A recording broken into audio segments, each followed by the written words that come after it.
for sure education, number one. And actually we are working very hard on that. We are about to launch the Crypto Academy from the MCC. And this is coming with big names in big content. We believe that without education it's going to be very difficult. It's not easy for a common person that is not involved into our industry to just decide which wallet to use, for example, how to make a small transaction, swap some crypto, buy crypto. So education for us is number one. Then we can talk about regulation and third place banking potentially, but that is a separate conversation. Awesome. Luca? I fully agree on Gustavo on the importance of education, because people need to still be educated on what is crypto, how to use it. I would say also regulation is important because it can make a frictionless environment, but also the technology. We should still develop a more user-friendly technology to allow people to very easily switch in a seamless way from Web 2 to Web 3 technology. This is coming, and I think in the next couple of years we will see a lot of improvements in all those fields that will bring the mass adoption of crypto globally, and probably the Gulf area is one of the first beneficial areas because they are investing so much and so more versus other places in the world. Thank you. I agree, totally. Even as an exchange, we actually provide education material so that users can onboard and actually understand what is the world of crypto is like. Because if you look at crypto, it's similar to like an FX pair.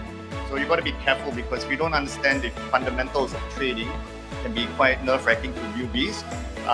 And if you don't educate yourself, basically you're speculating in the market. And as an exchange, we try not to allow speculation to happen because it's pump and dump. So we want to make sure that even on onboarding projects into the ecosystem and of course listing them, we ensure that there's lots of due diligence in place in that kind of structure to make sure that we don't affect the user's wealth as well, because ultimately we want to retain the user, retain the confidence, and ensure that when users come in, they don't make indecisive actions, because that is not the way that we try to operate.